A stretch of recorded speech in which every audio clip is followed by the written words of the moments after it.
Eh bien, bonjour à vous tous qui nous rejoignez pour partager ce moment de voyage avec Elliot. Elliot, bonjour, merci d'être en ligne. Salut. Voilà, on se retrouve pour ce festival en ligne, hein. On fait ce qu'on peut cette année. C'est pas vraiment un festival comme on aime les vivre, avec cette convivialité, avec la proximité, mais vous allez voir, ça va être quand même très sympa avec des voyageurs extraordinaires, avec leurs films. Et tout de suite, là, on va démarrer avec un voyageur qu'on a déjà rencontré lors de précédents festivals. Cette année, il est là pour deux voyages, 2 expéditions, 2 aventures, on peut dire. Et la première va nous emmener dans la forêt amazonienne française, en Guyane, bien sûr. Ouais. Et moi, j'aime bien la Guyane, j'ai vécu, j'ai travaillé là-bas. Alors bien sûr, ça me rappelle des souvenirs, j'ai marché en forêt, mais comme un touriste du dimanche, hein, c'était pas du tout le même genre d'expédition. Alors, j'avais connu un peu les Indiens de Guyane, et la première question que je me suis posée en voyant ton film, où quand même tu en baves dans cette forêt, est-ce qu'il n'aurait pas été intéressant d'aller passer quelque temps avec ces Indiens et de faire là un apprentissage, d'apprendre avec eux comment pêcher, chasser éventuellement les plantes comestibles? Il y a certainement des moyens d'être un petit peu plus autonome. Alors, est-ce que tu n'avais pas le temps? Est-ce que tu as voulu te débrouiller tout seul? Dis-nous un peu.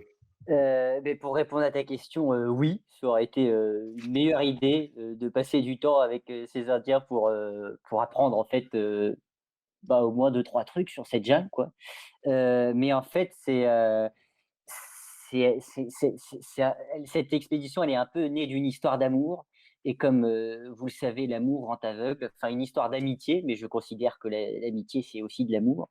Et c'est-à-dire que elle est née de la découverte de ce fameux livre qui s'appelle «Aventure en Guyane» et qui est le carnet de bord de cet explorateur sur les traces duquel je suis allé, qui s'appelle Raymond Moffret. Mmh. Et ça, c'est arrivé par un hasard, c'est-à-dire que j'avais rendez-vous chez le dentiste à Paris, j'avais un peu d'avance, donc je suis rentré dans une librairie et mon regard s'est arrêté sur ce titre «Aventure en Guyane», Raymond Moffret. Et je crois qu'il s'est arrêté sur ce titre parce que, quelques années auparavant, j'étais à une projection où j'avais projeté mon film «Seul en Alaska» qui est passé l'année dernière au festival. Et à la fin, une dame était venue me voir en me disant que je lui avais fait penser à Raymond Moffret. Moi, j'avais jamais entendu parler de ce gars-là. Donc, je lui ai dit merci, mais j'ai oublié très vite, en fait, ça. Et donc, c'est seulement 2 ans après, par hasard, dans cette librairie, que je suis tombé sur ce livre et donc mon regard a été attiré. Donc je l'ai pris, j'ai commencé à le lire et en fait, je l'ai lu du premier jusqu'au dernier mot. J'ai complètement oublié mon rendez-vous chez le dentiste et je peux dire que c'est le livre qui m'a le plus, bouleversé. Parce que ce carnet, donc, c'est le récit, de Raymond Moffret dans lequel il relate le défi qui s'était imposé, à savoir traverser toute la Guyane française pour rejoindre le Brésil. Il voulait atteindre, des montagnes qu'on appelait les monts Tumucumac et la légende disait que, dans cette région, montagneuse de la Guyane, enfin de la frontière guyanaise et brésilienne, il y avait une tribu d'Indiens jamais approchés qui y habitait encore, très grands, aux yeux bleus. Et lui, son rêve, c'était d'aller les rencontrer, d'apprendre à vivre comme eux, de retrouver ses instincts oubliés, comme il le dit et heu et voilà et de réapprendre à vivre sur terre et de quitter la civilisation. Et moi, à 70 années d'écart, en lisant, ces mots, parce qu'il écrit magnifiquement bien, et ben, j'ai eu l'impression de rencontrer mon meilleur ami sans jamais l'avoir, rencontré en vrai. Mais en tout cas, j'ai eu un sacré choc, voilà, à la lecture de ce bouquin et je suis sorti de cette librairie, avec, la détermination et la volonté, absolue de poursuivre ce qu'il avait commencé. Parce que enfin, ce qui rend cette histoire, aussi belle que tragique, c'est que ce carnet, c'est la seule chose qu'on ait retrouvée de Raymond Moffret. Parce qu'il a disparu dans la jungle, en 1950 et la seule chose qu'on ait retrouvée de lui, c'est par le plus grand des hasards. C'est un Indien qui était, au fin fond de la jungle et qui, est tombé, par un miracle absolu sur son sac dans lequel on a retrouvé son carnet, qu'on a pu éditer. Et en fait, à la fin de son carnet, on comprend qu'il est très affaibli, qu'il est coincé dans cet endroit, qu'il n'arrive pas à quitter parce qu'il essaye de se construire un radeau, ce qu'il n'y arrive pas. Et donc, il décide en fait d'abandonner son sac dans lequel se trouvait son carnet et de partir à la nage avec l'espoir de rejoindre le village le plus proche pour sauver sa peau. Et on pense, selon toute probabilité, qu'il est mort dans les 2 ou 3 jours qui ont suivi le dernier jour où il est écrit dans son carnet, qui était 12 janvier Mmh. 1950. Et, donc moi, l'idée, c'était d'essayer de terminer son expédition et de rejoindre ce fameux village qu'il a essayé d'atteindre pour sauver sa peau. Parce que j'ai eu ce besoin urgent inconsciemment, je voulais le sauver, quoi. Et donc 3 semaines après être sorti de cette librairie, je suis parti en Guyane, pour essayer de retenter son expédition et de finir son rêve. Voilà. Et justement dans le livre, du coup, le livre que tu as écrit, hein, sur ton expédition Amazonie, on voit très bien, forme d'aller-retour, hein, entre toi, ton expédition et puis les carnets de Maufrel. Voilà, il y a des extraits de textes et tu expliques aussi ce départ un peu précipité qui, d'ailleurs, sur la première fois, Ouais, parce qu'il y a eu 2 s'est il y a eu 2 soldé par un. tentatives. Voilà, est-ce que tu peux nous en dire plus? Beh, la première tentative où je suis parti 3 semaines après, avoir découvert ce livre, c'est pas déroulé exactement comme prévu. C'est-à-dire qu'au bout de 10 jours, je me suis fait arrêter dans les gendarmes en essayant de rejoindre, la jungle parce qu'ils m'ont appris que, bah, j'avais pas le droit d'y aller, qu'il fallait des permis et en fait, j'ai découvert que la moitié de la Guyane française, il y avait pas de libre circulation. C'est-à-dire que ça nécessitait d'avoir des permis et des autorisations. C'est le plus grand territoire français sur lequel, il y a pas de libre circulation. Voilà et puis, donc je suis revenu au village, enfin à côté du village, d'où j'étais parti, à Maripasoula et j'ai mis mon hamac, voilà, j'ai entre 2 arbres, et je savais pas qu'est-ce que j'allais faire. Est-ce que j'allais passer ce fameux barrage de gendarmes qui m'avait arrêté?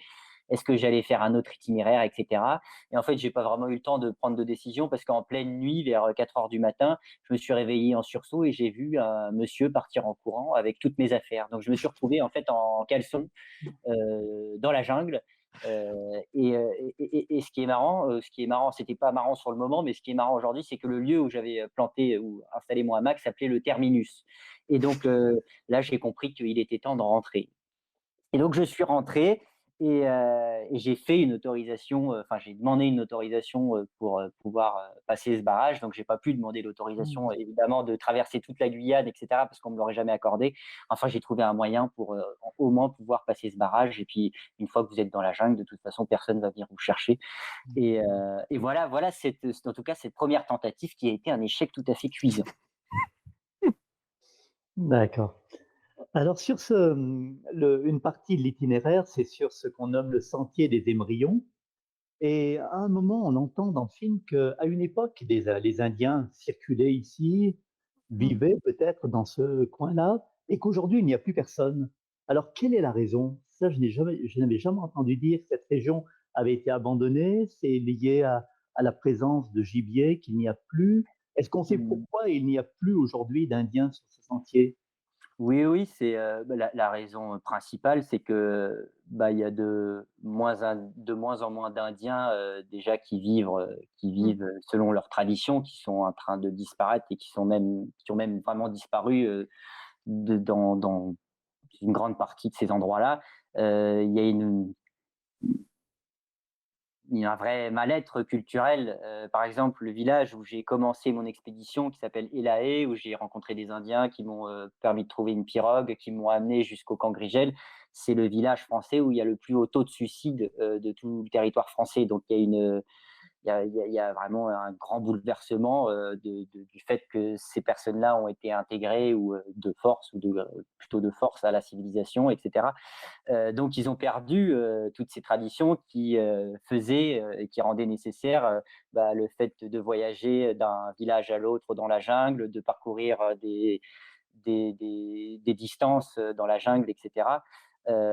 Et en fait, il y avait surtout des échanges, entre les Indiens Teco et les Indiens Wayana, entre les 2 fleuves qui sont, le fleuve, Oyapock ou Camopi et la rivière Maroni qui est de l'autre côté de la Guyane et c'est ça qui, faisait qu'il y avait une route, ce chemin des Émerillons qui existait Il y avait aussi quelques villages beaucoup plus haut dans la jungle. Maintenant, il y a énormément de villages qui ont disparu. Il y a beaucoup de gens qui sont allés dans les villes et puis il y a une plus grosse concentration en fait qui a eu lieu. Donc voilà, c'est à cause de cette raison, je pense que les hommes ont au fur et à mesure quitté de plus en plus la jungle et habitent de moins en moins dedans.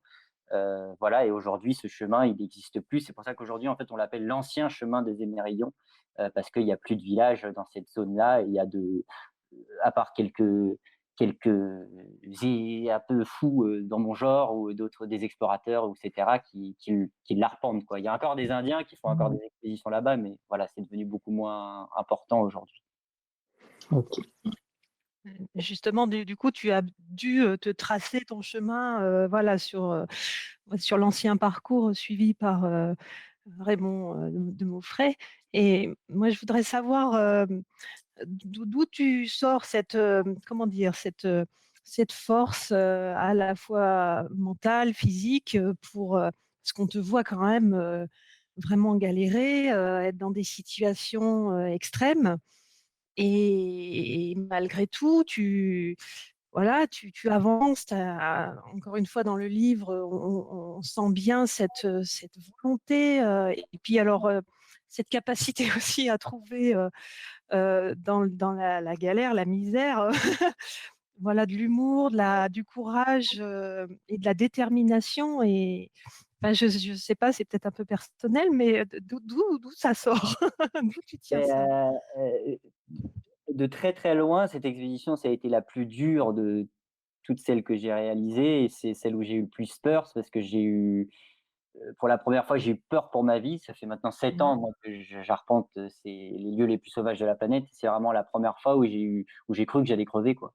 Heu, c'est pour ça que, pour revenir à ta première question, Christian, je le referai pas dans ces conditions et je partirai cette fois vivre avec des Indiens pour avoir beaucoup plus de connaissances, pour parvenir à vivre dans la jungle et pas seulement à y survivre comme ça a été le cas lors de cette expédition.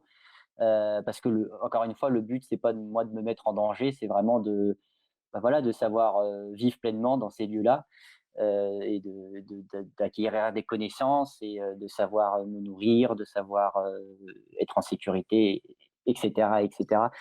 Attendez, j'ai perdu le fil. C'était quoi la question? Ah oui, et en réalité, comment je fais pour, continuer même quand c'est très difficile? Beh, la raison principale, c'est que, bah, on n'a pas le choix, quoi. C'est-à-dire que quand on est seul dans la jungle, beh, soit on arrive à se donner du courage, soit, on va rester là, quoi, et ça va mal se passer, quoi, parce qu'on va pas venir vous chercher.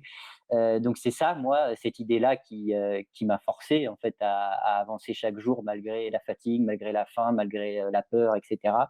Et je crois que quelque chose aussi de très important et qui est présent énormément dans le livre de Raymond Moffret, c'est, parce que, les parents de Raymond Moffret, c'est vraiment des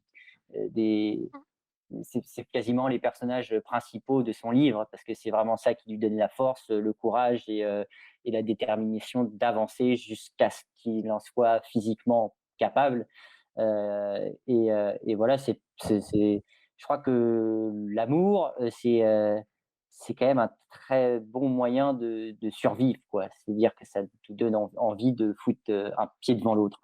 Et ça et après je veux pas parler de cette expédition comme si ça avait été, l'enfer, permanent parce qu'il y a eu des moments, cette Mmh. expédition elle a été aussi difficile que magnifique et il y a eu certains des moments les plus beaux que j'ai pu vivre en expédition, que des moments très difficiles. Mais, c'est ça aussi qui te fait avancer, quoi. C'est que chaque jour, quand tu te lèves, et ben, certes, tu es fatigué, mais c'est aussi la possibilité de rencontrer des singes hurleurs, de voir un anaconda, de croiser le regard d'un caïman, que de voir un papillon morpho qui est bleu, comme le Mmh. ciel et grand comme les 2 paumes de la main.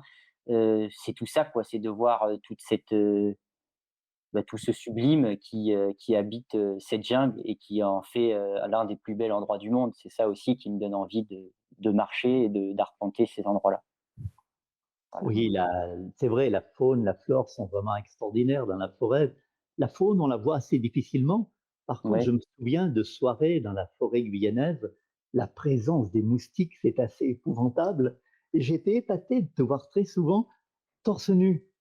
Alors Ouais, comment ouais, c'est ouais. possible? Moi, je me souviens que c'était pas possible. J'étais constamment couvert pour me protéger des moustiques. Alors, est-ce que vraiment les moustiques te fuient? Est-ce que tu avais trouvé un répulsif efficace? Quelle est la situation? Ça a beaucoup dépendu des horaires de la journée et aussi des lieux où je me trouvais dans la jungle.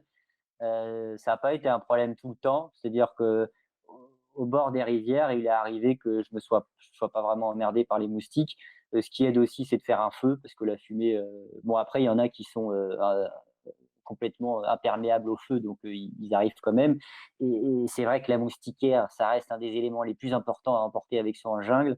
Là où en réalité, les moustiques, ils m'ont aussi c'est une des raisons pour lesquelles j'ai avancé, pour répondre à la question précédente aussi, c'est que quand je marchais sur le chemin des Émerillons, qui est la partie où j'ai vraiment le plus souffert des moustiques, dès que je faisais une pause, j'avais une meute de, 500 moustiques qui arrivaient. Donc ça me forçait à écourter, les pauses et ça me forçait à me libérer de ma flemmardise et de ma fatigue et de continuer à marcher, jusqu'à ce que je m'arrête définitivement. Donc voilà, j'avais quelques centaines de coachs qui, à force d'encouragement et de piqûres, me faisaient écourter les pauses.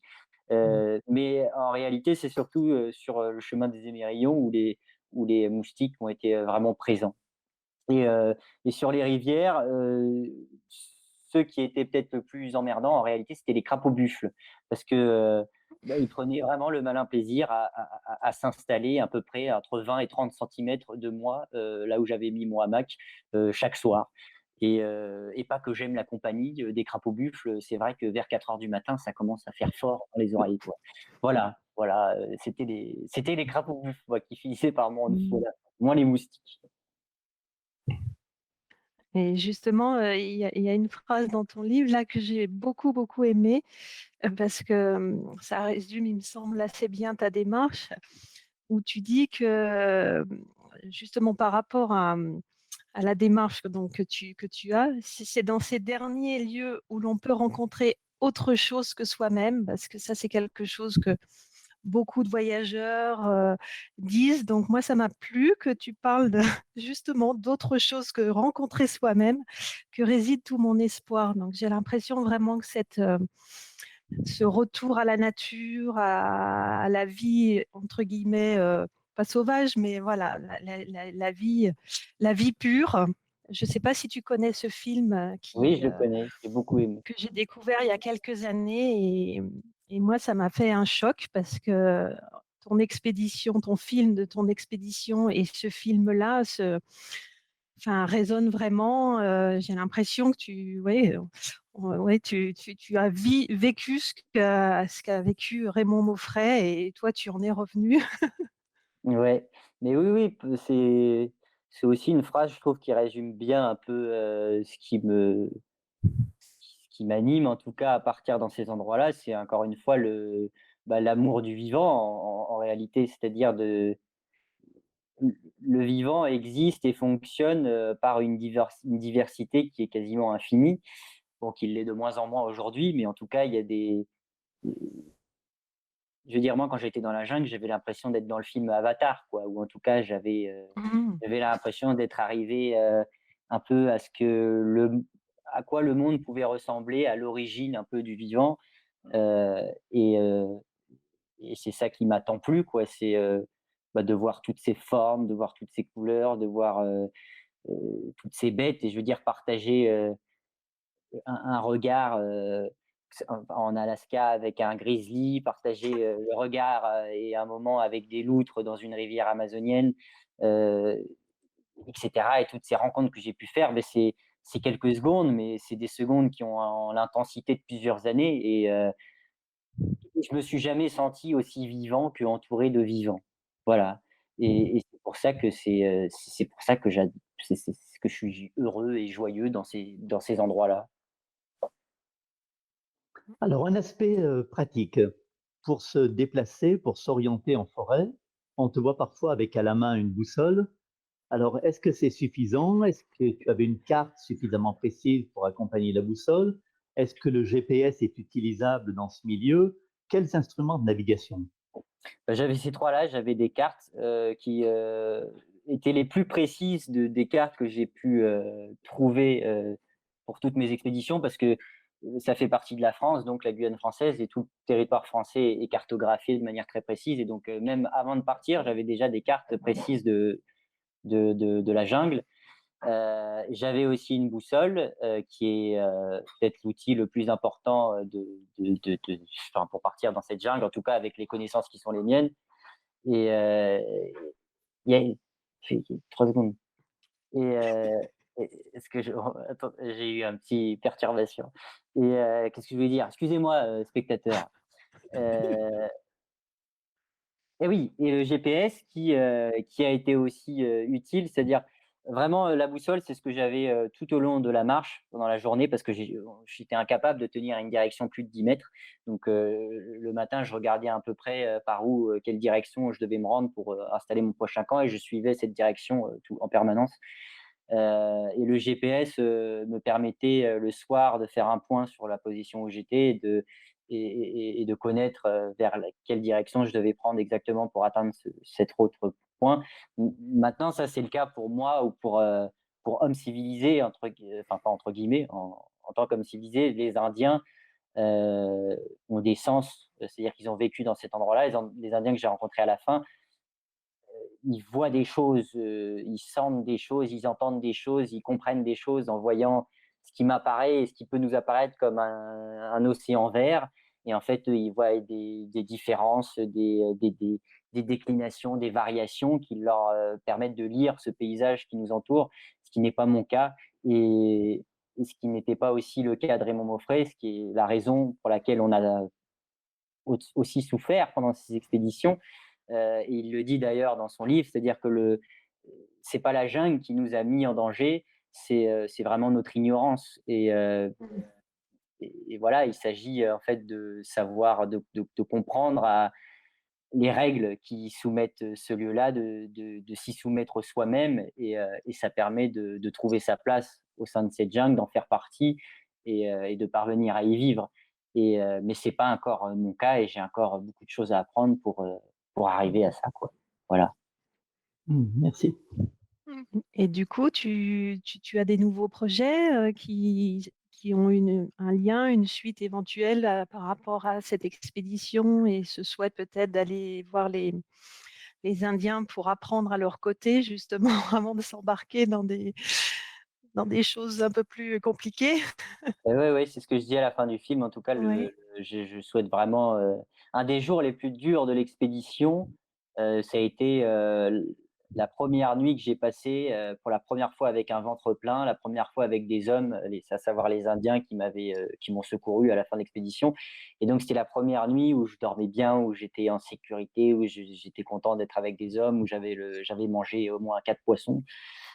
Et en réalité, ça signifiait aussi que c'était la fin de cette expédition, et c'était, Mmh. aussi dur que ça a pu être, c'était, vraiment un arrachement très difficile à vivre que de partir de ce monde-là. Et donc oui, je sais que j'y retournerai. Je ne sais pas encore exactement quand, mais c'est encore un rêve de repartir là-bas, et cette fois d'apprendre, au contact des Indiens, à savoir vivre dans cet endroit-là, quoi. Apprendre à pêcher, parce que j'ai dû pêcher moins de 5 poissons sur les 46 jours, dont certains qui faisaient à peu près la taille de mon index. Donc voilà, j'avais encore plein de choses à apprendre, et c'est ce qui va être la suite des prochaines expéditions, je pense.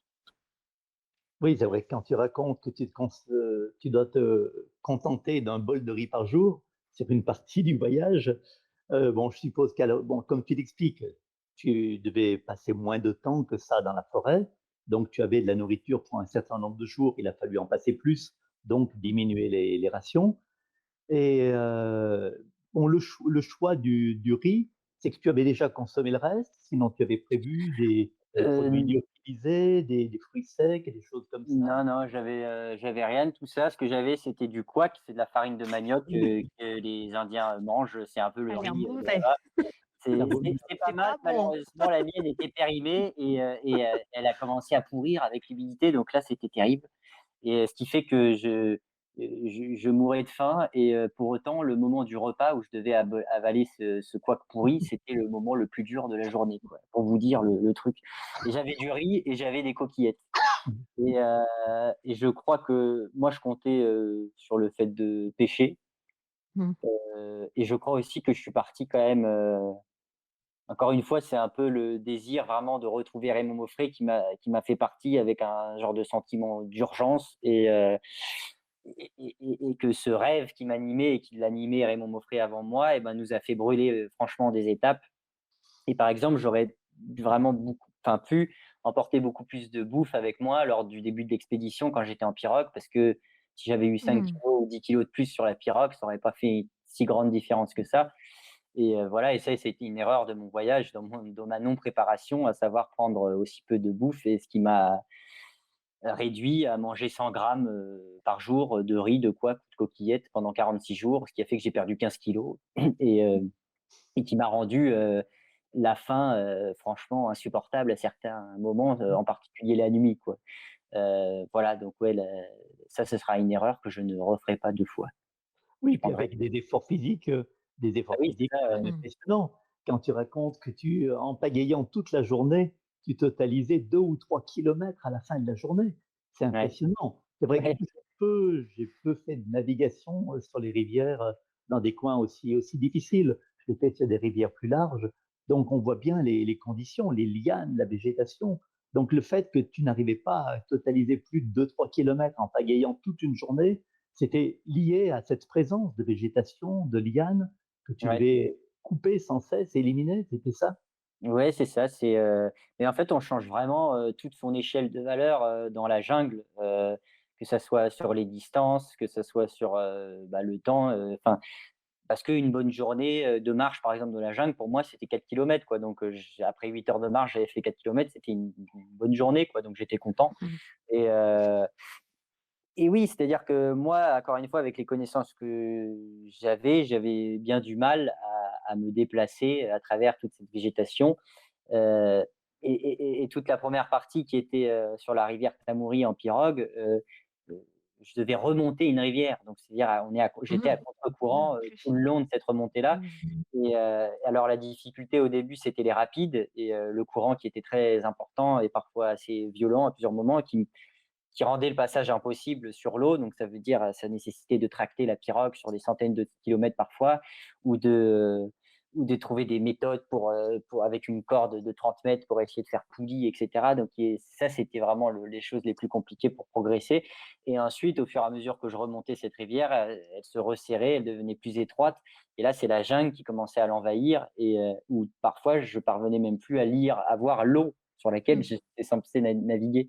Donc ça nécessite en fait de passer les 3 quarts du temps en fait dans l'eau à tracter la pirogue, à la héler et cetera et en fait assez peu de temps dans la pirogue.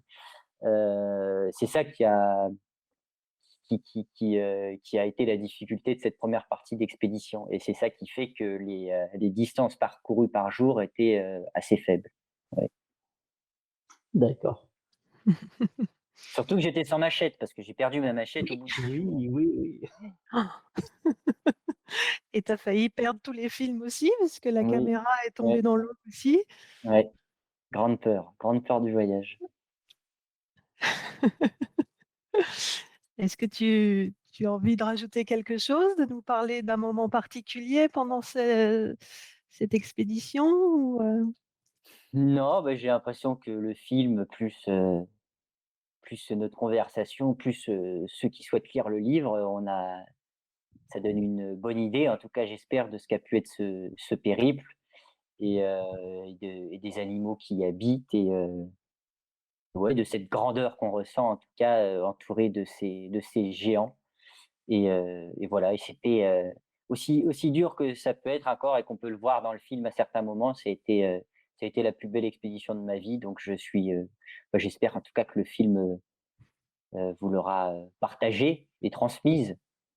Bah, Voilà. le film est fascinant. C'est un vrai bonheur, de t'accompagner à travers les images et on souffre pour toi également Bah, merci, ça me fait plaisir. Ça m'a aidé pendant que je le fais. et on attend le prochain épisode, bien sûr.